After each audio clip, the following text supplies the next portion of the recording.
Dear student, हाल ही में जो आपने अप्लाइड मैथ्स 1 का ये एग्ज़ाम दिया है, इसके क्वेश्चंस के आंसर हम आपको बता रहे हैं। 1 से लेकर 7 तक हम एक शॉर्ट्स वीडियो में इसके आंसर बता चुके हैं। इससे आगे हम आपको बता रहे हैं इस वीडियो में केवल आंसर ही बताएंगे, पूरा डिटेल सॉल्यूशन हम फिर बाद में बताएंगे, जिससे कि आप अभी अपना आंसर चेक कर सको कि हमारा क्वेश्चन सही हुआ या नहीं। तो क्वेश्चन नंबर 8 पे चलते हैं। Find the common ratio of the series 3,9,27। तो कॉमन रेशियो निकालना है। तो ये जीपी है। कॉमन रेशियो जो होता है वो 9 सेकेंड पद बटे फर्स्ट पद होता है, 9/3 और या 27/9। तो 9/3 कितना होता है? 3। तो इसका आंसर 3 हो गया। ठीक है जी। Question number 9, according to de Moivre theorem cos theta plus iota sine theta की होल पावर n बराबर क्या होगा? तो जो होल पावर होता है उसको एंगल के साथ, थीटा के साथ मल्टीप्लाई में ले जाया जाता है बस। तो कॉस ये हो जाएगा cos n theta plus iota sign n theta, बस आंसर हो गया। क्वेश्चन नंबर 10, जीरो फैक्टोरियल का मान ज्ञात कीजिए। तो जीरो फैक्टोरियल का मान हमेशा 1 होता है, याद रखना है, बस और कुछ नहीं करना है। क्वेश्चन नंबर 11 पे चलिए। Right the expansion of x plus a की power n where n is positive number. मतलब x प्लस ए की पावर n का प्रसार करना है। द्विपद पर में आपने पढ़ी होगी, उसका प्रसार क्या होता है? NC0 इंटू एक्स की पावर n-0 इंटू ए की power 0 plus NC1 plus x की पावर n-1 इंटू ए की पावर 1 प्लस NC2 एक्स की पावर n-2 ए की पावर 2। इस टाइप से प्लस डैश डैश करके ये चलता है। ठीक है जी। इसका फॉर्मूला आपको याद होना चाहिए। डिटेल बोर्ड में हम बाद में कराएंगे, अभी हम आपको केवल ये बताना चाह रहे हैं कि आपका आंसर सही हुआ या नहीं।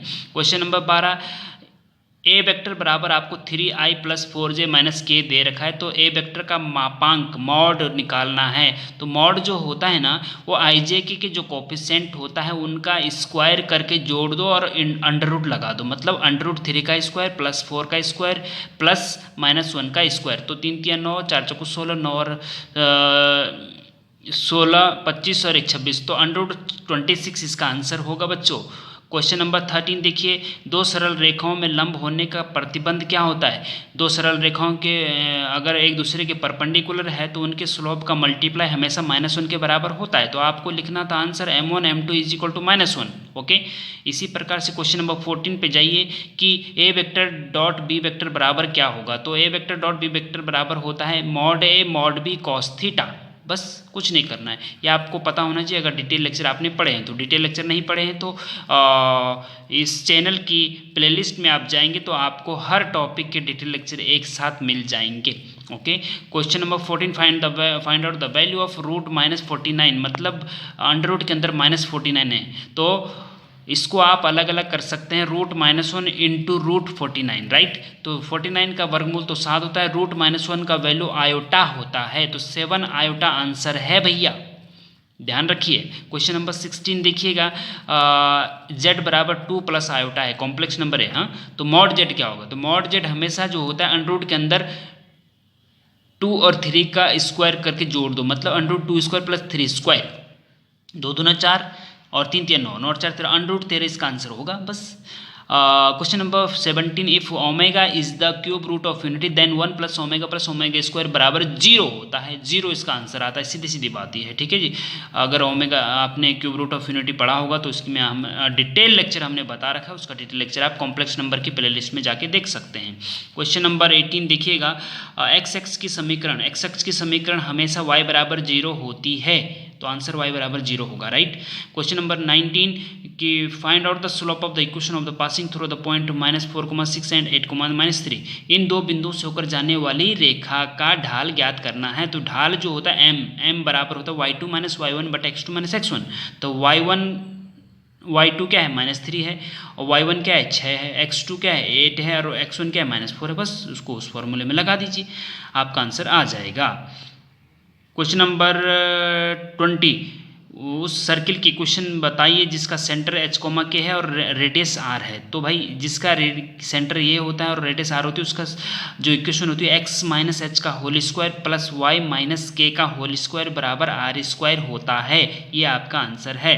ठीक है जी। क्वेश्चन नंबर 21 दीर्घवृत्त इलिप्स का स्टैंडर्ड इक्वेशन मतलब मानक समीकरण बताना है और वो होता है एक्स स्क्वायर बटे ए स्क्वायर प्लस वाई स्क्वायर बटे बी स्क्वायर बराबर 1। बस सिंपल बात है जी। क्वेश्चन नंबर 22 देखिए कि इस कॉम्प्लेक्स नंबर का कॉन्जुगेट निकालना है। 2 + 3 आयोटा का कॉन्जुगेट क्या होगा? कॉन्जुगेट मतलब संयुग्मी। तो जो भी नंबर आपको कॉम्प्लेक्स नंबर दे रखा होता है उसका कॉन्जुगेट जो होता है ना, तो आयोटा के सामने वाले का चिन्ह बदल दो बस कॉन्जुगेट आ जाएगा। तो 2 - 3 आयोटा कॉन्जुगेट होगा। क्वेश्चन नंबर 23 देखिएगा कि ये number of terms of the expansion 2 - x की पावर -7, अगर इसको एक्सपेंड करेंगे तो इसके नंबर ऑफ टर्म कितने होंगे? तो जब भी पावर नेगेटिव होती है, नेगेटिव इंटीजर होता है, तो उसमें जब एक्सपेंशन करते हैं तो इनफाइनाइट तक जाता है, अनंत तक। हाँ, तो इनफाइनाइट नंबर ऑफ टर्म होंगे इसमें। ठीक है जी। और अगर यहाँ पे पॉजिटिव इंटीजर होता, मान लीजिए 10 होता है -7 की जगह, तो नंबर ऑफ टर्म्स 10 + 1 मतलब 11 होते हैं। ठीक है जी। यहाँ माइनस है तो इनफाइनाइट सीधे सीधे।